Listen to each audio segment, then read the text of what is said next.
ಸ್ನೇಹಿತರೆ, ಜೀವನದಲ್ಲಿ ಒಂದ್ಸಲಿನಾದ್ರೂ ಈ ಮೂವಿನ ನೋಡಿ ಅಂತ ಸಜೆಸ್ಟ್ ಮಾಡ್ತೀನಿ. ಯಾಕಂದ್ರೆ ಜೀವನದಲ್ಲಿ ಬರುವಂತ ಸಮಸ್ಯೆಗಳನ್ನ ಹೇಗ್ ಕೂಲಾಗಿ ಸಾಲ್ವ್ ಮಾಡಬಹುದು ಅನ್ನೋದನ್ನ ತಿಳ್ಕೋಬಹುದು. ಅದರಲ್ಲೂ ದುಡ್ಡಿನ ಸಮಸ್ಯೆ ಯಾರಿಗೆಲ್ಲ ಇದೆ ಅಂತವ್ರು ಯಾವುದೇ ಕಾರಣಕ್ಕೂ ಈ ಮೂವಿನ ಮಿಸ್ ಮಾಡ್ಕೊಳ್ಬೇಡಿ. ಅಂತದ್ದು ಈ ಮೂವಿನಲ್ಲಿ ಏನಿದೆ, ಜೀವನದಲ್ಲಿ ದುಡ್ಡು ಎಷ್ಟು ಇಂಪಾರ್ಟೆಂಟ್ ಆಗುತ್ತೆ ಅನ್ನೋದನ್ನ ತಿಳ್ಕೋಬೇಕು ಅಂದ್ರೆ ಎಲ್ರು ಈ ಮೂವಿನ ಎಲ್ಲೂ ಸ್ಕಿಪ್ ಮಾಡದೆ ನೋಡಿ. ಅಂದಾಗೆ ನಾವಿವಾಗ ನೋಡ್ತಿರುವಂತ movie the pursuit of happiness ಅಂತ. ಈ ಮೂವಿ ಅಂತೂ ತುಂಬಾನೇ ಯೂಸ್ಫುಲ್ ಆಗಿದೆ. ಅದರಿಂದ ಇನ್ನ ಜಾಸ್ತಿ ಟೈಮ್ ವೇಸ್ಟ್ ಮಾಡದೆ ಈ ಮೂವಿ ಸ್ಟೋರಿ ಒಳಗಡೆ ಎಂಟ್ರಿ ಆಗೋಣ.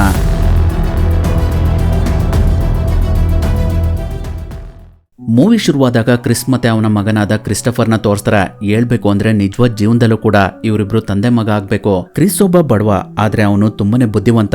ಅವನ ಕೈಲಿರೋದು ಪೋರ್ಟಬಲ್ ಬೋನ್ ಡೆನ್ಸಿಟಿ ಸ್ಕ್ಯಾನರ್. ಅದನ್ನ ಅವನೇ ಕಂಡಿಡ್ದಿರೋದು, ಆದ್ರೆ ಅದಕ್ಕೆ ಸರಿಯಾಗಿ ಮಾರ್ಕೆಟ್ ಇರೋದಿಲ್ಲ. ಈಗಿರ್ಬೇಕಾದ್ರೆ ಕ್ರಿಸ್ ಅವನ ಮಗನನ್ನ ಕೇರ್ ಟೇಕರ್ ಹತ್ರ ಬಿಟ್ಟು ಅವನ ಹತ್ರ ಇರುವಂತ ಸ್ಕ್ಯಾನರ್ ನ ಮಾರೋದಕ್ಕೆ ಅಂತ ಹೋಗ್ತಾ ಇರ್ತಾನೆ. ಕ್ರಿಸ್ಗೆ 28 ವರ್ಷ ಆದ್ಮೇಲೆ ಅವನಿಗೆ ಅವನ ತಂದೆ ಯಾರು ಅಂತ ಗೊತ್ತಾಗಿರುತ್ತೆ. ಅದರಿಂದ ಅವನು ತಂದೆ ಪ್ರೀತಿನ ತುಂಬಾನೇ ಮಿಸ್ ಮಾಡ್ಕೊಂಡಿರ್ತಾನೆ. ಆ ರೀತಿ ಅವನ ಮಗನಿಗೆ ಆಗ್ಬಾರ್ದು ಅಂತ ಅವನು ಅವನ ಮಗನನ್ನ ತುಂಬಾನೇ ಪ್ರೀತಿ ಮಾಡ್ತಾ ಇರ್ತಾನೆ. ಕ್ರಿಸ್ಗೆ ಯಾವ್ದು ಕೆಲಸ ಸಿಕ್ಕಿರೋದಿಲ್ಲ. ಹಾಗಾಗಿ ಅವನು ಕಂಡಿಡ್ದಿರುವಂತ ಸ್ಕ್ಯಾನರ್ ನ ಮಾರಿ ಅದರಿಂದ ಬರುವಂತ ದುಡ್ಡಿನಿಂದ ಮನೆ ನಡೆಸ್ತಾ ಇರ್ತಾನೆ. ಆ ಸ್ಕ್ಯಾನರ್ ಎಕ್ಸ್ರೇಗಿಂತ ಸ್ವಲ್ಪ ಜಾಸ್ತಿ ಸ್ಪಷ್ಟತೆ ಆದಂತ ಚಿತ್ರನ ಕೊಡುತ್ತೆ. ಆದ್ರೆ ಅದನ್ನ ಕೊಂಡ್ಕೊಳ್ಳೋದಕ್ಕೆ ಅಷ್ಟಾಗಿ ಯಾರು ಮುಂದೆ ಬರೋದಿಲ್ಲ. ಇವಳೇ ನೋಡಿ ಕ್ರಿಸ್ನ ವೈಫ್. ಇವಳ ಹೆಸರು ಲಿಂಡಾ ಅಂತ. ಇವಳೊಂದು ಲ್ಯಾಂಡ್ರಿನಲ್ಲಿ ಕೆಲಸ ಮಾಡ್ತಿರ್ತಾಳೆ. ಇವತ್ತು ಸ್ಕ್ಯಾನರ್ ಸೇಲ್ ಆಗಿಲ್ದೇ ಇರೋದ್ರಿಂದ ಕ್ರಿಸ್ ಲಿಂಡಾ ಹತ್ರ ಬಂದು ಇವತ್ತೊಂದಿನ ನೀನು ಮಗುನ ಮನೆ ಕರ್ಕೊಂಡು ಹೋಗ್ತೀಯ ಅಂತ ಕೇಳ್ತಾನೆ. ಆ ಮಾತನ್ನ ಕೇಳಿಸ್ಕೊಂಡು ಲಿಂಡಾಗೆ ತುಂಬಾನೇ ಕೋಪ ಬಂದ್ಬಿಡುತ್ತೆ. ಯಾಕಂದ್ರೆ ಅವಳು ಡಬಲ್ ಶಿಫ್ಟ್ ಕೆಲಸ ಮಾಡ್ತಿರ್ತಾಳೆ. ಹಾಗಾಗಿ ಅವಳಿಗೆ ರೆಸ್ಟ್ ಮಾಡೋದಕ್ಕೆ ಟೈಮ್ ಇರೋದಿಲ್ಲ. ಅದರಿಂದ ಅವಳು ತುಂಬಾನೇ ಕೋಪ ಮಾಡ್ಕೊಂಡು ಅಲ್ಲಿಂದ ಹೋಗ್ತಾಳೆ. ಅದಾದ್ಮೇಲೆ ಕ್ರಿಸ್ ಹಾಸ್ಪಿಟಲ್ ಪಕ್ಕ ಅವನ ಕಾರ್ನ ಪಾರ್ಕ್ ಮಾಡಿರೋದ್ರಿಂದ ಪೊಲೀಸ್ನವರು ಅವನ ಕಾರ್ ವೀಲ್ ನ ಲಾಕ್ ಮಾಡಿರ್ತಾರೆ. ಅವನು ಅವನ ಸ್ಕ್ಯಾನರ್ ನ ಒಬ್ಬ ಡಾಕ್ಟರಿಗೆ ತೋರಿಸಿ ಹೊರಗಡೆ ಬರೋಷ್ಟರಲ್ಲೇ ಪೊಲೀಸ್ನವರು ಅವನ ಕಾರ್ನ ಎಳ್ಕೊಂಡು ಹೋಗ್ತಾ ಇರ್ತಾರೆ. ಆದ್ರೂ ಕ್ರಿಸ್ ಸುಮ್ನಾಗ್ಬಿಡ್ತಾನೆ. ಯಾಕಂದ್ರೆ ಅವನು ಜೀವನ ನಡೆಸೋದಕ್ಕೆ ತಿಂಗಳಿಗೆ 2 ಸ್ಕ್ಯಾನರ್ ನ ಮಾರ್ಬೇಕಾಗಿರುತ್ತೆ. ಇವಾಗ ಕಾರ್ ಪೆನಾಲ್ಟಿನ ಕಟ್ಬೇಕು ಅಂದ್ರೆ ಅವನು ಇನ್ನೊಂದು ಸ್ಕ್ಯಾನರ್ ನ ಮಾರ್ಬೇಕಾಗುತ್ತೆ. ಹಾಗಾಗಿ ಅದನ್ನ ಮಾರಿ ಆಮೇಲೆ ಆ ಕಾರ್ನ ಬಿಡಿಸ್ಕೊಂಡ್ ಬರೋಣ ಅಂತ ಸುಮ್ನಾಗ್ಬಿಡ್ತಾನೆ. ಈಗಿರ್ಬೇಕಾದ್ರೆ ಅವತ್ ರಾತ್ರಿ ಲಿಂಡಾ ಕ್ರಿಸ್ ಹತ್ರ ಟ್ಯಾಕ್ಸ್ ಕಟ್ತಾ ಅಂತ ಕೇಳ್ತಾಳೆ. ಅದಕ್ಕೆ ಕ್ರಿಸ್ ಇನ್ನೂ ಇಲ್ಲ, ನಾನು ಅದನ್ನ ಸ್ವಲ್ಪ ಎಕ್ಸ್ಟೆಂಡ್ ಮಾಡೋದಕ್ಕೆ ಅಪ್ಲಿಕೇಶನ್ ಹಾಕ್ತೀನಿ, ಅದ್ರ ಬಗ್ಗೆ ನೀನು ಯೋಚನೆ ಮಾಡ್ಬೇಡ, ನೀನು ಆರಾಮಾಗಿರು ಅಂತ ಹೇಳ್ತಿರ್ತಾನೆ. ಅದಾದ್ಮೇಲೆ ಲಿಂಡಾಗೆ ಡಬಲ್ ಶಿಫ್ಟ್ ಇರೋದ್ರಿಂದ ಅವಳು ತುಂಬಾನೇ ಬೇಜಾರ್ ಮಾಡ್ಕೊಂಡು ಅಲ್ಲಿಂದ ಹೋಗ್ತಾಳೆ. ನೆಕ್ಸ್ಟ್ ಟೈಮ್ ಮತ್ತೆ ಕ್ರಿಸ್ ಸ್ಕ್ಯಾನರ್ ನ ತಗೊಂಡು ಅದನ್ನ ಮಾರೋದಕ್ಕೆ ಅಂತ ಹೋಗ್ತಾ ಇರ್ತಾನೆ. ಅವಾಗ ಒಬ್ರು ಒಂದೊಳ್ಳೆ ಫೆರಾರಿ ಕಾರಿಂದ ಬಂದು ಕೆಳಗಡೆ ಇಳಿತಾರೆ. ಅವರನ್ನ ನೋಡಿ ಕ್ರಿಸ್ ತುಂಬಾ ಖುಷಿಯಿಂದ ಅವ್ರ ಹತ್ರ 2 ಪ್ರಶ್ನೆನ ಕೇಳ್ತಾನೆ. ಅದೇನಂದ್ರೆ, ನೀವು ಏನ್ ಕೆಲಸ ಮಾಡ್ತೀರಾ, ಹಾಗೆ ಇದೆಲ್ಲ ಹೇಗ್ ಸಾಧ್ಯ ಅಂತ ಕೇಳ್ತಾನೆ. ಅದಕ್ಕೆ ಅವರು ನಾನೊಬ್ಬ ಸ್ಟಾಕ್ ಬ್ರೋಕರ್ ಅಂತ ಹೇಳ್ತಾರೆ. ಆ ಮಾತನ್ನ ಕೇಳಿಸ್ಕೊಂಡು ಕ್ರಿಸ್ ಈ ಕೆಲ್ಸಕ್ಕೆ ಏನ್ ಓದ್ಬೇಕು ಅಂತ ಕೇಳ್ತಾನೆ. ಅವಾಗ ಅವರು ಈ ಕೆಲ್ಸಕ್ಕೆ ಓದ್ಗಿಂತ ಜನಗಳ ಜೊತೆ ಚೆನ್ನಾಗಿ ಮಾತಾಡ್ಬೇಕು ಅಂತ ಹೇಳಿ ಅವರು ಅಲ್ಲಿಂದ ಹೋಗ್ತಾರೆ. ಅವಾಗ ಕ್ರಿಸ್ ಅವನ್ ಮನಸ್ಸಿನಲ್ಲಿ ಅನ್ಕೊಳ್ತಾ ಇರ್ತಾನೆ, ನಾನು ಕೂಡ ಇಂತ ಒಂದು ಒಳ್ಳೆ ಕಂಪ್ನಿಲಿ ಕೆಲಸ ಮಾಡ್ಬೇಕು ಅಂತ.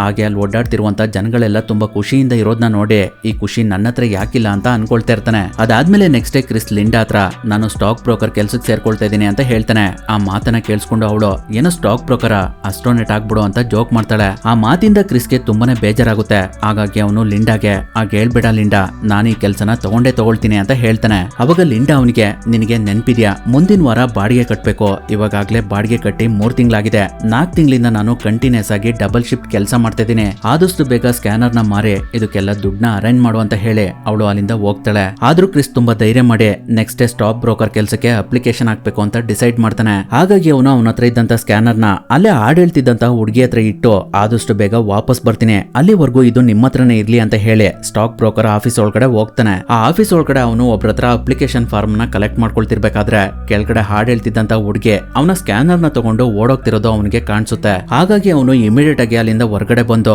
ಆ ಹುಡುಗಿನ ಹಿಡಿಯೋದಕ್ಕೆ ಅಂತ ಹೋಗ್ತಾನೆ. ಅವಾಗ ಆ ಹುಡುಗಿ ಒಂದು ಮೆಟ್ರೋ ಸ್ಟೇಷನ್ ಒಳಗಡೆ ಹೋಗಿ ಟ್ರೈನ್ ಒಳಗಡೆ ಹೋಗ್ತಾ ಇರ್ತಾಳೆ. ಕ್ರಿಸ್ ಅವಳ ಹತ್ರ ಹೋಗೋಷ್ಟಲ್ಲೇ ಟ್ರೈನ್ ಅಲ್ಲಿಂದ ಹೋಗ್ಬಿಡುತ್ತೆ. ಅದರಿಂದ ಅವನಿಗೆ ಆ ಹುಡುಗಿನ ಹಿಡಿಯೋದಕ್ಕೆ ಆಗೋದಿಲ್ಲ. ಹಾಗಾಗಿ ಅವನು ಅದೇ ಬೇಜಾರದಲ್ಲಿ ವಾಪಸ್ ಮನೆಗೆ ಹೋಗ್ತಾ ಇರ್ತಾನೆ. ಸ್ಟಾಕ್ ಬ್ರೋಕರ್ ಕೆಲಸನ ತಗೊಳ್ಳೋದು ಅಷ್ಟೊಂದು ಸುಲಭ ಅಲ್ಲ. ಪ್ರತಿ 6 ತಿಂಗಳಿಗೆ ಕೇವಲ 20 ಜನಕ್ಕೆ ಮಾತ್ರ ಎಕ್ಸಾಮ್ ಕೊಡ್ತಾರೆ. ಅದರಲ್ಲಿ ಒಬ್ರನ್ನ ಮಾತ್ರ ಸೆಲೆಕ್ಟ್ ಮಾಡ್ಕೊಳ್ತಾರೆ. ಈಗಿರ್ಬೇಕಾದ್ರೆ ನೆಕ್ಸ್ಟ್ ಡೇ ಎಂದಿನಂತೆ ಕ್ರಿಸ್ ಮಗುನ ಕೇರ್ ಟೇಕರ್ ಹತ್ರ ಕರ್ಕೊಂಡು ಹೋಗ್ತಿರ್ಬೇಕಾದ್ರೆ ಅಲ್ಲಿ ಮಕ್ಕಳಿಗೆ ಟಿವಿನ ತೋರಿಸ್ತಾರೆ ಅನ್ನೋದು ಅವನಿಗೆ ಗೊತ್ತಾಗ್ಬಿಡುತ್ತೆ. ಅದರಿಂದ ಅವನು ಕೇರ್ ಟೇಕರ್ ಹತ್ರ ನಿಮ್ಗೆ $150 ಕೊಡೋದು ಮಕ್ಕಳಿಗೆ ಟಿವಿ ತೋರಿಸೋದಕ್ಕಲ್ಲ ಅಂತ ಕೇಳ್ತಾನೆ. ಅದಕ್ಕೆ ಅವರು ನಿಮ್ಗೆ ಇಲ್ಲಿ ಮಗುನ ಬಿಡೋದಕ್ಕೆ ಇಷ್ಟ ಇಲ್ಲ ಅಂದ್ರೆ ಬೇರೆ ಕಡೆ ಕರ್ಕೊಂಡು ಹೋಗಿ ಅಂತ ಹೇಳಿ ಅವರು ಅಲ್ಲಿಂದ ಹೋಗ್ತಾರೆ. ಆದ್ರೆ ಕ್ರಿಸ್ಗೆ $150 ಕೊಡೋದಕ್ಕೆ ಕಷ್ಟ ಇರುತ್ತೆ. ಅದರಿಂದ ಅವನು ಅಲ್ಲಿಂದ ಸುಮ್ಮನೆ ಹೋಗ್ತಾನೆ. ನಂತರ ಅವನು ಸ್ಟಾಕ್ ಬ್ರೋಕರ್ ಮೇನ್ ಬ್ರಾಂಚ್ ಹತ್ರ ಬಂದು ಜಾಯ್ ಟ್ವಿಸ್ಟಲ್ ಗೋಸ್ಕರ ಕಾಯ್ತಾ ಇರ್ತಾನೆ. ಇವರೇ ಜಾಯ್ ಟ್ವಿಸ್ಟಲ್. ಅವ್ರ ಹತ್ರ ಕ್ರಿಸ್ ಅವನ ಅಪ್ಲಿಕೇಶನ್ ಕೊಟ್ಟು ಅವನ ಅವ್ರನ್ನ ಇಂಪ್ರೆಸ್ ಮಾಡೋದಕ್ಕೆ ನೋಡ್ತಾ ಇರ್ತಾನೆ. ಆದ್ರೆ ಅವರು ಕ್ರಿಸ್ಗೆ ನಾನ್ ನಿಮ್ಮನ್ನ ಮತ್ತೆ ಕಾಂಟ್ಯಾಕ್ಟ್ ಮಾಡ್ತೀನಿ ಅಂತ ಹೇಳಿ ಒಳಗಡೆ ಹೋಗ್ಬಿಡ್ತಾರೆ. ಅದರಿಂದ ಕ್ರಿಸ್ ಆಫೀಸ್ ಇಂದ ಹೊರಗಡೆ ಬರ್ತಿರ್ಬೇಕಾದ್ರೆ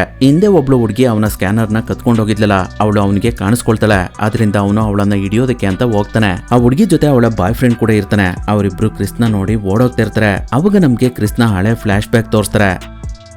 ಅದೇನಂದ್ರೆ ಕ್ರಿಸ್ ಆ ಸ್ಕ್ಯಾನರ್ ಗಳನ್ನ ರೆಡಿ ಮಾಡಿಸೋದಕ್ಕೆ ಅವನ ಹತ್ರ ಇರುವಂತ ಎಲ್ಲಾ ಹಣನ ಇನ್ವೆಸ್ಟ್ಮೆಂಟ್ ಮಾಡ್ಬಿಡ್ತಾನೆ. ಆದ್ರೆ ಅವುಗಳನ್ನ ಕೊಂಡ್ಕೊಳ್ಳೋದಕ್ಕೆ ಯಾರು ಮುಂದೆ ಬರೋದಿಲ್ಲ, ಯಾಕಂದ್ರೆ ಅವು ತುಂಬಾನೇ ಕಾಸ್ಟ್ಲಿ ಅಂತ. ಅವತ್ತಿಂದ ಕ್ರಿಸ್ಗೆ ದುಡ್ಡಿನ ಸಮಸ್ಯೆ ಸ್ಟಾರ್ಟ್ ಆಗುತ್ತೆ. ಅದರಿಂದ ಅವನೇ ಖುದ್ದಾಗಿ ಆ ಸ್ಕ್ಯಾನರ್ ಗಳನ್ನ ಒಂದೊಂದಾಗೆ ಮಾರಿ ಅದ್ರಲ್ಲಿ ಬರುವಂತ ದುಡ್ಡಿಂದ ಮನೆ ನಡೆಸ್ತಾ ಇರ್ತಾನೆ. ಆದ್ರೆ 3 ತಿಂಗಳಿಂದ ಅವನ ಕೈಲಿ ಒಂದ್ ಸ್ಕ್ಯಾನರ್ನು ಕೂಡ ಮಾರೋದಕ್ಕೆ ಆಗಿರೋದಿಲ್ಲ. ಅದ್ರಲ್ಲೂ ಅವನ್ ಇವಾಗಲೇ ಅವನ ಹತ್ರ ಇರುವಂತ ಸ್ಕ್ಯಾನರ್ ಗಳನ್ನ ತುಂಬಾನೇ ಮಾರ್ಬಿಟ್ಟಿರ್ತಾನೆ. ಹಾಗಾಗಿ ಇವಾಗ ಅವನ ಹತ್ರ ಆ ಸ್ಕ್ಯಾನರ್ ಗಳು ತುಂಬಾನೇ ಕಮ್ಮಿ ಇರ್ತವೆ. ಅದರಿಂದನೇ ಕ್ರಿಸ್ ಆ ಹುಡುಗಿನ ಫಾಲೋ ಮಾಡ್ಕೊಂಡು ಹೋಗ್ತಾ ಇರ್ತಾನೆ.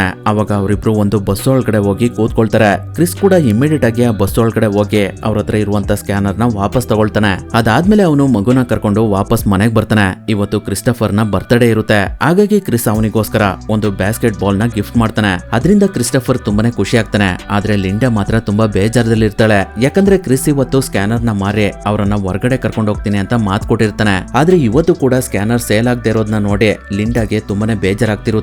ಹಾಗಾಗಿ ಕ್ರಿಸ್ ಅವಳಿಗೆ ಸಮಾಧಾನ ಮಾಡೋದಕ್ಕೆ ಟ್ರೈ ಮಾಡ್ತಾನೆ. ಆದ್ರೆ ಅವಳು ಅವನ್ ಮಾತನ್ನ ಕೇಳೋದಿಲ್ಲ. ನನಗೆ ನಿನ್ ಮೇಲೆ ನಂಬಿಕೆನೇ ಇಲ್ಲ ಅಂತ ಹೇಳಿ ಅವಳು ಅಲ್ಲಿಂದ ಹೋಗ್ತಾಳೆ. ಅದರಿಂದ ಕ್ರಿಸ್ಗೆ ತುಂಬಾನೇ ಬೇಜಾರಾಗುತ್ತೆ.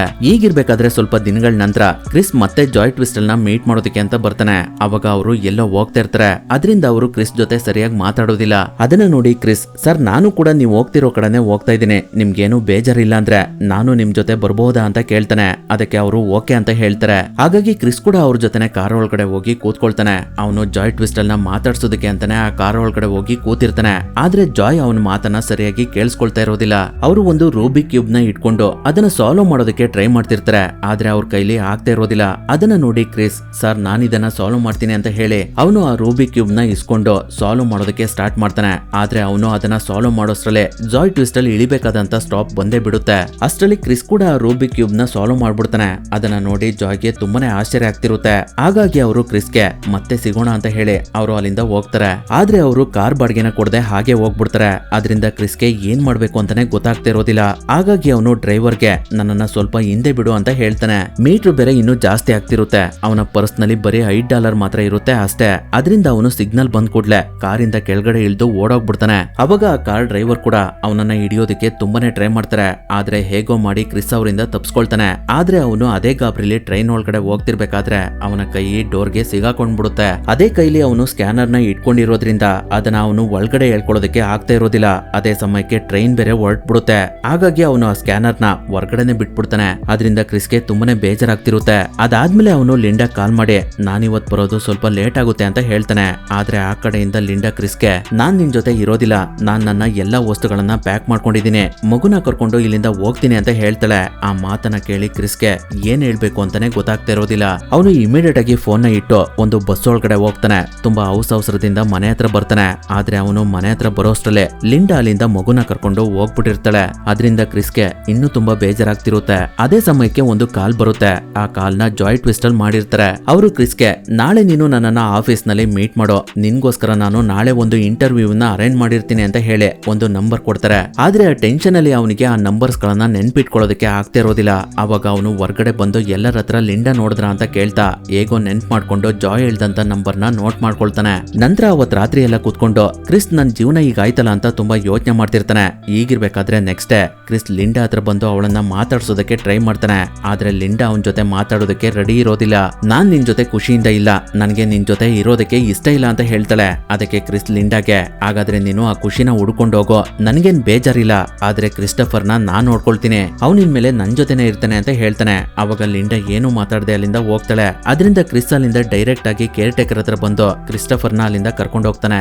ಈಗಿರ್ಬೇಕಾದ್ರೆ ಮನೆ ಓನರ್ ಬಂದು ಕ್ರಿಸ್ಗೆ ಬೈತಾ ನಾಳೆ ಬೆಳಿಗ್ಗೆ ಆಗೋಷ್ಟರಲ್ಲಿ ನೀನು ಮನೆನ ಖಾಲಿ ಮಾಡೋ, ನಾನು ಈ ಮನೆಗೆ ಪೇಂಟ್ ಮಾಡಿಸ್ಬೇಕು ಅಂತ ಹೇಳ್ತಾರೆ. ಅವಾಗ ಅವ್ರ ಹತ್ರ ಕ್ರಿಸ್ ತುಂಬಾನೇ ರಿಕ್ವೆಸ್ಟ್ ಮಾಡ್ಕೊಳ್ತಾನೆ. ಆದ್ರೂ ಅವರು ಅವನ್ ಮಾತನ್ನ ಕೇಳೋದಿಲ್ಲ. ಹಾಗಾಗಿ ಕ್ರಿಸ್ ಕೊನೆಗೆ ಸರ್ ನಾನೇ ನಿಮ್ ಮನೆಗೆ ಪೇಂಟ್ ಮಾಡ್ಕೊಡ್ತೀನಿ, ಅಲ್ಲಿವರೆಗೂ ನಾವ್ ಇಲ್ಲೇ ಇರೋದಕ್ಕೆ ಪರ್ಮಿಷನ್ ಕೊಡಿ, ನನ್ ಜೊತೆ ನನ್ ಮಗ ಕೂಡ ಇದ್ದಾನೆ ಅಂತ ರಿಕ್ವೆಸ್ಟ್ ಮಾಡ್ಕೊಳ್ತಾನೆ. ಅದರಿಂದ ಓನರ್ ಕ್ರಿಸ್ಗೆ ಇನ್ 3 ದಿನದಲ್ಲಿ ನೀನು ಪೇಂಟ್ ನ ಕಂಪ್ಲೀಟ್ ಮಾಡಿ ಮನೆ ಖಾಲಿ ಮಾಡು ಅಂತ ಹೇಳಿ ಅವರು ಅಲ್ಲಿಂದ ಹೋಗ್ತಾರೆ. ಹಾಗಾಗಿ ನೆಕ್ಸ್ಟ್ ಡೇ ಇಂದಾನೆ ಕ್ರಿಸ್ ಕ್ರಿಸ್ ಆ ಮನೆಗೆ ಪೇಂಟ್ ಮಾಡೋದಕ್ಕೆ ಸ್ಟಾರ್ಟ್ ಮಾಡ್ತಾನೆ. ಆ ಸಮಯದಲ್ಲಿ ಇಬ್ರು ಪೊಲೀಸ್ನವರು ಅವನ ಹತ್ರ ಬಂದು ಅವನನ್ನ ಪೊಲೀಸ್ ಸ್ಟೇಷನ್ಗೆ ಕರ್ಕೊಂಡು ಹೋಗ್ತಾರೆ. ಯಾಕಂದ್ರೆ ಅವನು ಅವನ ಕಾರಿಗೆ ಹಾಕಿರುವಂತ ಫೈನ್ ಕಟ್ಟಿರೋದಿಲ್ಲ. ಅದರಿಂದ ಅವಾಗ ಕ್ರಿಸ್ ಪೊಲೀಸ್ನವ್ರಿಗೆ ಒಂದು ಚೆಕ್ ಕೊಡ್ತಾನೆ. ಕರೆಕ್ಟ್ ಆಗಿ ಅವನ ಬ್ಯಾಂಕ್ ನಲ್ಲಿ ಕಾರಿಗೆ ಕಟ್ಬೇಕಾಗಿರೋ ಅಷ್ಟೇ ದುಡ್ಡಿರುತ್ತೆ. ಆದ್ರೆ ಸಂಜೆ ಆಗಿರೋದ್ರಿಂದ ಪೊಲೀಸ್ನವರು ಆ ಚೆಕ್ ಇಂದ ಹಣ ತಗೊಳ್ಳೋದಕ್ಕೆ ಆಗೋದಿಲ್ಲ. ಹಾಗಾಗಿ ಅವರು ಕ್ರಿಸ್ಗೆ ನಾಳೆವರೆಗೂ ನೀವು ಇಲ್ಲೇ ಸೆಲ್ ನಲ್ಲಿ ಇರ್ಬೇಕಾಗುತ್ತೆ ಅಂತ ಹೇಳ್ತಾರೆ.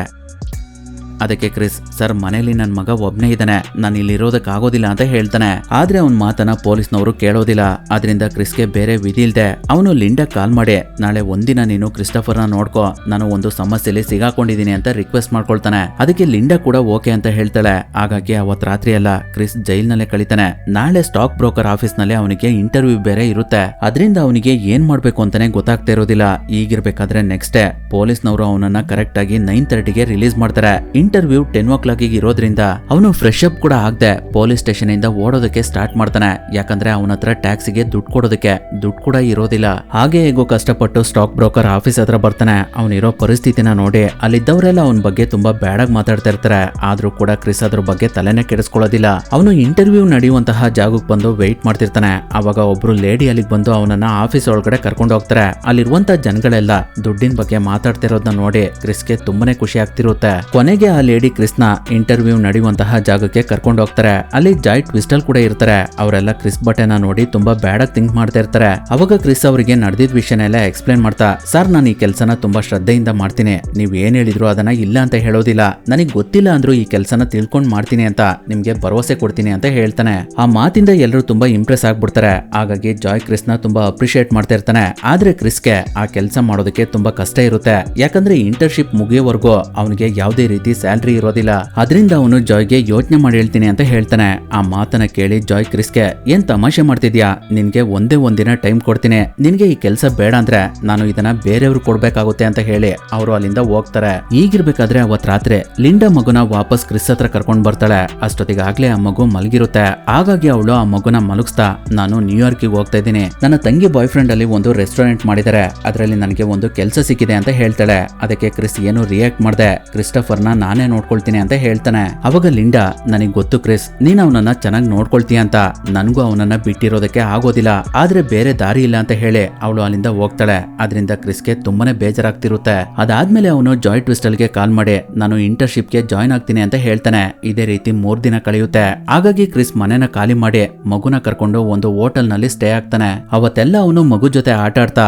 ಅವನ್ ದುಃಖನೆಲ್ಲ ಮರಿತಾನೆ. ನಂತರ ಅವನು ಅವನ ಹತ್ರ ಇರುವಂತ ಸ್ಕ್ಯಾನರ್ ನ ಮಾರಿ ಅದ್ರಲ್ಲಿ ಬಂದಂತ ದುಡ್ಡಿಂದ ಹೇಗೋ ಹೋಟೆಲ್ ನಲ್ಲಿ ಜೀವನ ಮಾಡ್ಕೊಂಡು ಇಂಟರ್ನ್ಶಿಪ್ ನ ಅಟೆಂಡ್ ಮಾಡ್ತಾ ಇರ್ತಾನೆ. ಈಗಿರ್ಬೇಕಾದ್ರೆ ಒಂದಿನ ಅವನಿಗೆ ಒಬ್ರು ಅವನ ಸ್ಕ್ಯಾನರ್ ನ ಇಟ್ಕೊಂಡು ಹೋಗ್ತಿರೋದು ಕಾಣಿಸುತ್ತೆ. ಆ ಸ್ಕ್ಯಾನರ್ ಬೇರೆ ಯಾವ್ದು ಅಲ್ಲ, ಈ ಹಿಂದೆ ಮೆಟ್ರೋ ಸ್ಟೇಷನ್ ಅಲ್ಲಿ ಒಂದು ಸ್ಕ್ಯಾನರ್ ನ ಕಳ್ಕೊಂಡಿದ್ನಲ್ಲ ಅದೇ ಅದು.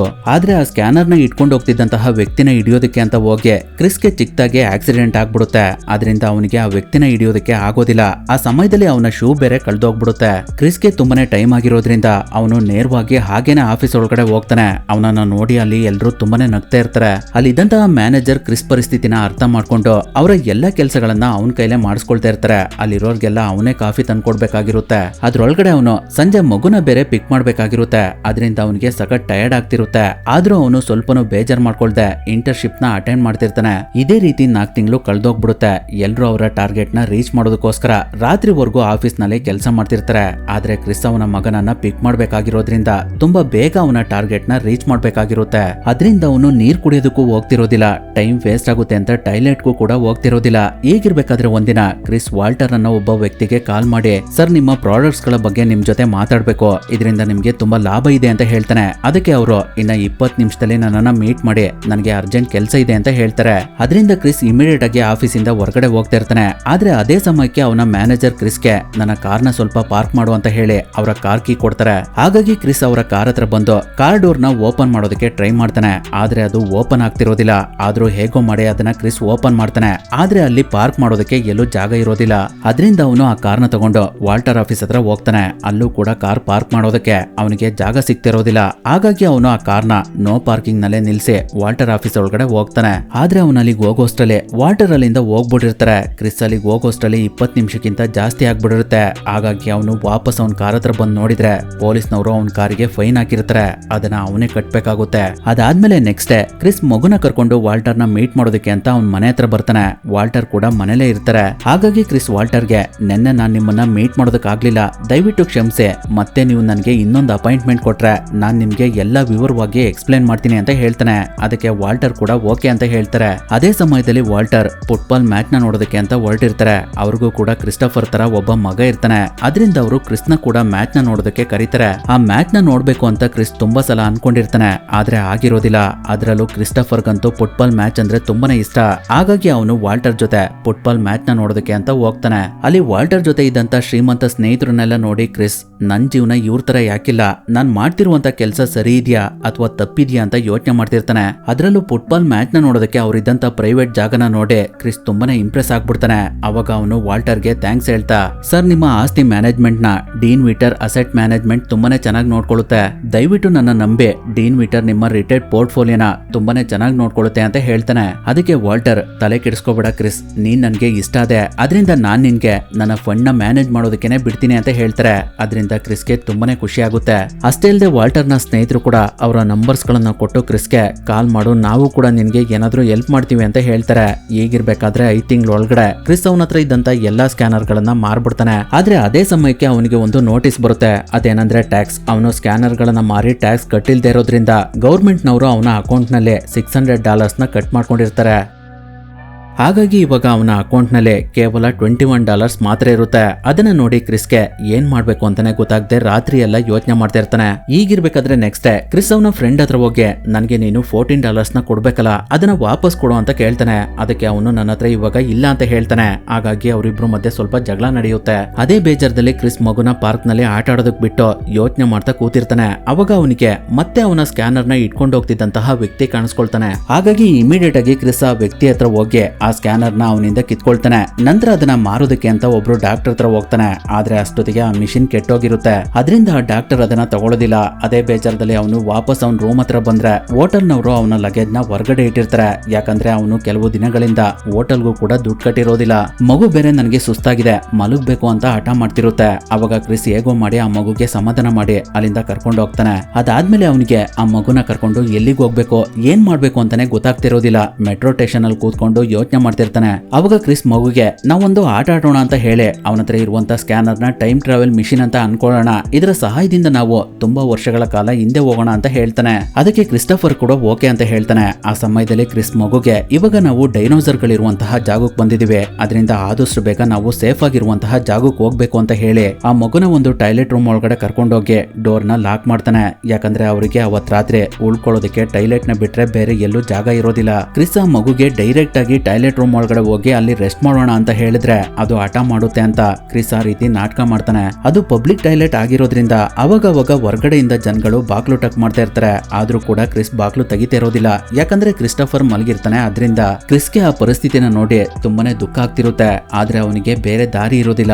ಈಗಿರ್ಬೇಕಾದ್ರೆ ನೆಕ್ಸ್ಟ್ ಡೇ ಕ್ರಿಸ್ ಮಗುನ ಕರ್ಕೊಂಡು ಒಂದು ಹಾಸ್ಟೆಲ್ ಹತ್ರ ಹೋಗ್ತಾನೆ. ಅಲ್ಲಿ ನಿರಾಶ್ರಿತರಿಗೆ ಒಂದಿನದ ಮಟ್ಟಿಗೆ ರೂಮ್ ಕೊಡ್ತಾ ಇರ್ತಾರೆ. ಹಾಗಾಗಿ ಅಲ್ಲಿ ತುಂಬಾ ಜನ ಕ್ಯೂ ನಲ್ಲಿ ಇರ್ತಾರೆ. ಆದ್ರೂ ಅವತ್ತು ಕ್ರಿಸ್ಗೆ ಅಲ್ಲಿ ರೂಮ್ ಸಿಗುತ್ತೆ. ಅದರಿಂದ ಅವನು ಮಗುಗೆ ಸ್ನಾನ ಮಾಡಿಸ್ತಾ ಇರ್ತಾನೆ. ಅವಾಗ ಅಲ್ಲಿ ಕರೆಂಟ್ ಹೋಗ್ಬಿಡುತ್ತೆ. ಹಾಗಾಗಿ ಕ್ರಿಸ್ ಮಗುನ ಮಲಗಿಸಿ ಬೆಳಕಿರುವಂತಹ ಜಾಗಕ್ಕೆ ಬಂದು ಅವನ ಹತ್ರ ಇದ್ದಂತ ಸ್ಕ್ಯಾನರ್ ನ ಓಪನ್ ಮಾಡಿ ಏನಾಗಿದೆ ಅಂತ ನೋಡ್ತಾ ಇರ್ತಾನೆ. ಅವಾಗ ಅದರಲ್ಲಿ ಒಂದು ಫ್ಯೂಸ್ ಹೋಗಿದೆ ಅನ್ನೋದು ಅವನಿಗೆ ಗೊತ್ತಾಗುತ್ತೆ. ನಂತರ ಅವನು ಆ ಚಿಕ್ಕ ರೂಮ್ ಒಳಗಡೆ ಕಿಟಕಿಲ್ ಬರ್ತಿರುವಂತ ಬೆಳಕ್ನಲ್ಲೇ ಇಂಟರ್ನ್ಶಿಪ್ ಎಕ್ಸಾಮ್ ಗೋಸ್ಕರ ರೆಡಿ ಆಗ್ತಾ ಇರ್ತಾನೆ. ನಂತರ ಅವನು ಡೇ ಟೈಮ್ ನಲ್ಲಿ ಆಫೀಸ್ ನಲ್ಲಿ ಕೆಲಸ ಮಾಡೋದು, ಸಂಜೆ 5 ಗಂಟೆ ಆಗೋಷ್ಟರಲ್ಲಿ ರೂಮ್ ಗೋಸ್ಕರ ಕ್ಯೂ ನಲ್ಲಿ ಬಂದು ನಿಲ್ಲೋದು ದಿನನಿತ್ಯ ಇದೇ ರೀತಿ ಆಗ್ತಿರುತ್ತೆ. ಟೈಮ್ ಸಿಕ್ತಾಗೆಲ್ಲ ಓದ್ತಿರ್ತಾನೆ. ಈಗಿರ್ಬೇಕಾದ್ರೆ ಕೊನೆಗೂ ಒಂದಿನ ಎಕ್ಸಾಮ್ ಬಂದೇ ಬಿಡುತ್ತೆ. ಅವತ್ತು ಕ್ರಿಸ್ ಎಲ್ಲರಿಗಿಂತ ಮುಂಚೆನೆ ಎಕ್ಸಾಮ್ ಬರೀತಾನೆ. ಆದ್ರೆ ಅವತ್ತು ಅವನಿಗೆ ರೂಮ್ ಸಿಗೋದಿಲ್ಲ. ಹಾಗಾಗಿ ಕ್ರಿಸ್ಗೆ ಅವತ್ತು ಎಲ್ಲಿಗೆ ಹೋಗ್ಬೇಕು ಏನ್ ಮಾಡ್ಬೇಕು ಅಂತಾನೆ ಗೊತ್ತಾಗ್ತಿರೋದಿಲ್ಲ. ಅವತ್ ರಾತ್ರಿ ಎಲ್ಲ ಅವನು ಮತ್ತೆ ಮಗು ಇಬ್ರು ಟ್ರೈನ್ ಒಳಗಡೆ ಕಾಲ ಕಳೀತಾರೆ. ಅದಾದ್ಮೇಲೆ ನೆಕ್ಸ್ಟ್ ಡೇ ಕ್ರಿಸ್ ಒಂದು ಐಡಿಯಾ ಮಾಡಿ ಅವನ ಬ್ಲಡ್ ಡೊನೇಟ್ ಮಾಡ್ತಾನೆ. ಅದರಿಂದ ಅವನಿಗೆ ಸ್ವಲ್ಪ ದುಡ್ಡು ಸಿಗುತ್ತೆ. ಅದರಲ್ಲಿ ಅವನು ಅವನ ಸ್ಕ್ಯಾನರ್ ಬೇಕಾಗಿರುವಂತ ಫ್ಯೂಸ್ ನ ಕೊಂಡ್ಕೊಳ್ತಾನೆ. ಅವತ್ತು ಬೇಗ ಹೋಗಿ ಕ್ಯೂ ನಲ್ಲಿ ನಿಂತ್ಕೊಂಡಿದ್ರಿಂದ ಅವನಿಗೆ ರೂಮ್ ಸಿಗುತ್ತೆ. ಹಾಗಾಗಿ ಅವನು ಕ್ರಿಸ್ಟೋಫರ್ ನ ಮಲಗಿಸ್ತಾ ಇರ್ತಾನೆ. ಅವಾಗ ಕ್ರಿಸ್ಟೋಫರ್ ಕ್ರಿಸ್ಗೆ ಮಾಮ್ ನನ್ನಿಂದನೇ ಮನೆ ಬಿಟ್ಟೋದ್ರ ಅಂತ ಕೇಳ್ತಾನೆ. ಹೇಳ್ತಾನೆ. ಅದಕ್ಕೆ ಕ್ರಿಸ್, ನೀನ್ ಯಾವತ್ತೂ ಆಗ ಅನ್ಕೊಳ್ಬೇಡ, ನಿನ್ ತಾಯಿ ತನ್ನ ಖುಷಿಗೋಸ್ಕರ ನಮ್ಮನ್ನೆಲ್ಲ ಬಿಟ್ಟೋಗಿದ್ದಾರೆ, ಇದ್ರಲ್ಲಿ ನಿನ್ ತಪ್ಪೇನಿಲ್ಲ ಅಂತ ಹೇಳ್ತಾನೆ. ಅವಾಗ ಕ್ರಿಸ್ಟಫರ್ ಕ್ರಿಸ್ಗೆ ಯು ಆರ್ ಮೈ ಬೆಸ್ಟೆಡ್ ಅಂತ ಹೇಳ್ತಾನೆ. ಆ ಮಾತನ್ನ ಕೇಳಿಸ್ಕೊಂಡು ಕ್ರಿಸ್ಗೆ ತುಂಬಾನೇ ಖುಷಿ ಆಗುತ್ತೆ. ಅದಾದ್ಮೇಲೆ ಕ್ರಿಸ್ ಸ್ಕ್ಯಾನರ್ ನ ಬಿಚ್ಚಿ ಅವ್ನ್ ತಂದಿರುವಂತ ಫ್ಯೂಸ್ ನ ಅದಕ್ಕೆ ಹಾಕ್ತಾನೆ. ಅವಾಗ ಆ ಸ್ಕ್ಯಾನರ್ ಆನ್ ಆಗ್ಬಿಡುತ್ತೆ. ಹಾಗಾಗಿ ಕ್ರಿಸ್ ನೆಕ್ಸ್ಟ್ ಡೇನೆ ಅದನ್ನ ಒಬ್ರು ಡಾಕ್ಟರಿ ಮಾರ್ತಾನೆ. ಅದರಿಂದ ಅವನಿಗೆ ಒಳ್ಳೆ ದುಡ್ಡು ಸಿಗುತ್ತೆ. ಆ ದುಡ್ಡಿನಿಂದ ಇವತ್ತು ಅವನು ಒಂದು ಒಳ್ಳೆ ಹೋಟೆಲ್ ನಲ್ಲಿ ಸ್ಟೇ ಆಗ್ತಾನೆ. ಅವನು ಇಂಟರ್ನ್ಶಿಪ್ ಮುಗ್ದಿರೋದ್ರಿಂದ ಇವತ್ತು ಅವನು ಮಗು ಜೊತೆ ಒಂದೊಳ್ಳೆ ನಿದ್ದೆ ಮಾಡ್ತಾನೆ. ನೆಕ್ಸ್ಟ್ ಡೇ ಕ್ರಿಸ್ಟಫರ್ ನ ಒಂದು ಬೀಚ್ ಹತ್ರ ಕರ್ಕೊಂಡೋಗಿ ಅವನನ್ನ ಆಟ ಆಡಿಸ್ತಾ ಅವನ ಜೊತೆ ಕಾಲ ಕಳೀತಾ ಇರ್ತಾನೆ. ಈಗಿರ್ಬೇಕಾದ್ರೆ ನೆಕ್ಸ್ಟ್ ಡೇ ಅವನ ಮೇಲಧಿಕಾರಿಗಳು ಆಫೀಸ್ ರೂಮ್ ಒಳಗಡೆ ಕ್ರಿಸ್ ನ ಕರೆಸ್ಕೊಂಡು, ನಿನ್ನ ಎಲ್ಲಾ ಸಮಸ್ಯೆಗಳು ಇವತ್ತು ಕೊನೆಗೊಳ್ತವೆ, ನಾಳೆಯಿಂದ ನೀನು ಒಂದು ಒಳ್ಳೆ ಕೋಟ್ ನ ತಗೊಂಡು ಹಾಕೊಂಡ್ ಬಾ, ಯಾಕಂದ್ರೆ ಇನ್ಮೇಲೆ ನೀನು ಈ ಬ್ರೋಕರ್ ಕಂಪ್ನಿಗೆ ಎಂಪ್ಲಾಯ್. ಕ್ರಿಸ್ ನಿನ್ಗೆ ಈ ಕೆಲಸ ಸಿಕ್ಕಿದೆ, ಕಂಗ್ರಾಚುಲೇಷನ್ ಅಂತ ಹೇಳ್ತಾರೆ. ಆ ಮಾತನ್ನ ಕೇಳಿ ಕ್ರಿಸ್ಗೆ ತುಂಬಾನೇ ದುಃಖ ಬಂದ್ಬಿಡುತ್ತೆ. ಅವನ್ ಕಣ್ಣೆಲ್ಲ ಕೆಂಪಾಗ್ಬಿಡ್ತವೆ. ಅವನಿಗೆ ಏನ್ ಮಾಡ್ಬೇಕು ಏನ್ ಮಾತಾಡ್ಬೇಕು ಅಂತಾನೆ ಗೊತ್ತಾಗ್ತಿರೋದಿಲ್ಲ. ಆದ್ರೂ ಹೇಗೋ ಅಲ್ಲಿ ಮ್ಯಾನೇಜ್ ಮಾಡಿ ಆಫೀಸ್ ಇಂದ ಹೊರಗಡೆ ಬಂದ್ಬಿಡ್ತಾನೆ. ಅವನಿಗೆ ಅವನ್ ಖುಷಿನ ಹೇಗ್ ಸೆಲೆಬ್ರೇಟ್ ಮಾಡ್ಬೇಕು ಅಂತಾನೆ ಗೊತ್ತಾಗ್ತಿರೋದಿಲ್ಲ. ಅಷ್ಟೊಂದು ಎಕ್ಸೈಟ್ ಆಗಿರ್ತಾನೆ. ಅದೇ ಖುಷಿಲಿ ಅವನು ಇಮಿಡಿಯೇಟ್ ಆಗಿ ಕ್ರಿಸ್ ಹತ್ರ ಬಂದು ಅವನನ್ನ ತಪ್ಕೊಂಡು ಅಳ್ತಾ ಇರ್ತಾನೆ. ಅದಾದ್ಮೇಲೆ ಅವನು ಅಲ್ಲೇ ಕೆಲಸ ಮಾಡ್ತಾ 1987ರಲ್ಲಿ ಗ್ರ್ಯಾಂಡ್ನರ್ ರಿಚ್ ಎಂಬ ಒಂದು ಹೊಸ ಹೂಡಿಕೆ ಸಂಸ್ಥೆನ ಸ್ಥಾಪಿಸ್ತಾನೆ. ಅವನ ಜೀವನದಲ್ಲಿ ಅವನು ಕಳ್ಕೊಂಡಿರುವಂತಹ ನೆಮ್ಮದಿ ಮತ್ತೆ ಖುಷಿಯಲ್ಲ ಮತ್ತೆ ಅವನಿಗೆ ಸಿಗುತ್ತೆ. 2006ರಲ್ಲಿ ಕ್ರಿಸ್ ತನ್ನ ಬ್ರೋಕರೇಜ್ ಕಂಪನಿಯ ಸ್ವಲ್ಪ ಶೇರ್ಸ್ ನ $1 ಮಿಲಿಯನ್ ಗಳಿಗೆ ಮಾರಾಟ ಮಾಡ್ತಾನೆ. ಅಲ್ಲಿಗೆ ಈ ಮೂವಿ ಕೂಡ ಎಂಡ್ ಆಗುತ್ತೆ.